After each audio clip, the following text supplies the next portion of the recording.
ఆదిలాబాద్ తాండాలో ఉండే ఒక పెద్ద ఆవిడ కానీ, కళ్ళు లేని పెద్ద ఆవిడ కానీ, మొన్న నేను పిఠాపురం వెళ్తే ఇంకా మాకు నీళ్ళు రావట్లేదని ఒక ప్రాంతానికి వెళ్తే నీళ్ళు రావడం చాలా పల్చగా వస్తున్నాయి అనేది.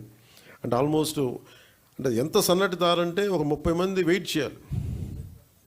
అది ఎప్పటికీ నిండాను. అది ఒక ఉన్నది 2 గంటలు. ఆ 2 గంటల్లో 30 మంది పట్టుకోవాలి. కనీసం అది బకెట్ నిండటానికి కనీసం 10 నిమిషాలు పడుతుంది.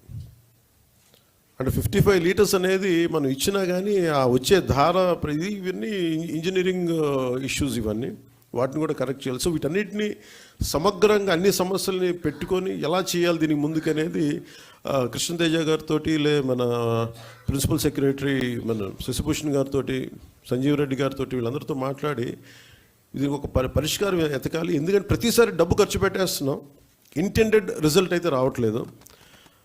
ఇది ఒక బయట ఏముందంటే కేంద్రంలో కూడా చాలాసార్లు ఇది దుర్వినియోగం అవుతున్నాయి నిధులు. అండ్ అందుకని మీరు ఎలా చేస్తారనేది నన్ను సిఆర్ పాటిల్ గారు అడిగినప్పుడు ఐ గేవ్ మై కమిట్మెంట్. నేను పంచాయతీరాజ్ శాఖని తీసుకున్న తర్వాత దీన్ని బలోపేతం చేస్తాం. అలాగే rural water supply Jal Jeevan మిషన్ని చాలా బలంగా ముందుకు తీసుకెళ్తాం. అవసరమైన చోట ఇన్నోవేషను, అలాగే టెక్నాలజికల్ ఏమేమైతే మనం హెల్ప్ తీసుకోవాలి అవన్నీ తీసుకుంటాం. అందుకని దీన్ని పొడిగించమని కోరాను. 21కి ఇంకొక సంవత్సరంలో అయిపోద్ది, ఈ జనవరికి అయిపోద్ది. కానీ మేము పొడిగించమని కోరాం. అలాగే అదనంగా నిధులు కూడా కోరాం మేము.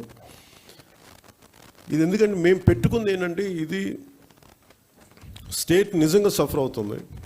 నేను ప్రత్యక్షంగా ఎన్ని చోట్ల తిరిగాను. గత ప్రభుత్వం కనీసం ఫిల్టర్ బెడ్స్ తాలూకు ఇసుక మార్చాలి, అంటే ఒక 5 లక్షలు ఫిల్టర్ బెడ్స్ని కూడా మార్చాలి.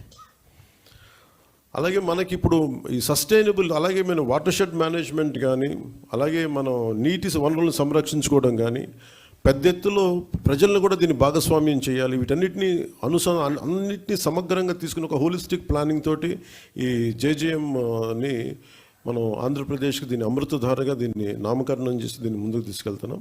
దీని ఆబ్జెక్టివ్ ఆర్ క్వైట్ సుపీరియర్.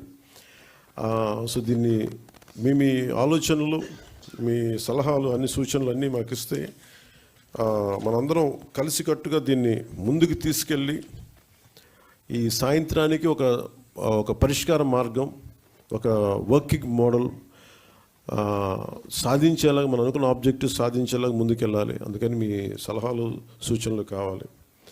ఇది ఒక not as a deputy CM, not as a Panchayati Raj minister, rural water supply, వీటి కాకుండా ఐ అపీల్ టు యూ, నేను మిమ్మల్ని అభ్యర్థిస్తున్నాను. Give me your best efforts.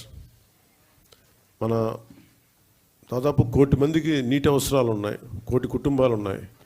1 కోటి కుటుంబాలకి సురక్షిత మంచినీరు అందించాలన్న ఒక మిషన్గా, ఒక ధ్యేయంగా ముందుకెళ్తున్నాం. మీరు మనసు పెట్టి దీన్ని సాధించేలా మీ అందరి సహకారం కావాలి మనస్ఫూర్తిగా కోరుకుంటూ, మిమ్మల్ని మీ సహాయ సహకారాలని అభ్యర్థిస్తూ నేను ఈ వర్క్షాప్ని నేను ముందుకు తీసుకెళ్తున్నాను. మళ్ళీ ఇది అయిపోయిన తర్వాత మీ సలహాలు, సూచనలు తీసుకున్న తర్వాత మళ్ళీ సాయంత్రం మళ్ళీ మాట్లాడతాను. Thank you sir. తమరు ఆశించిన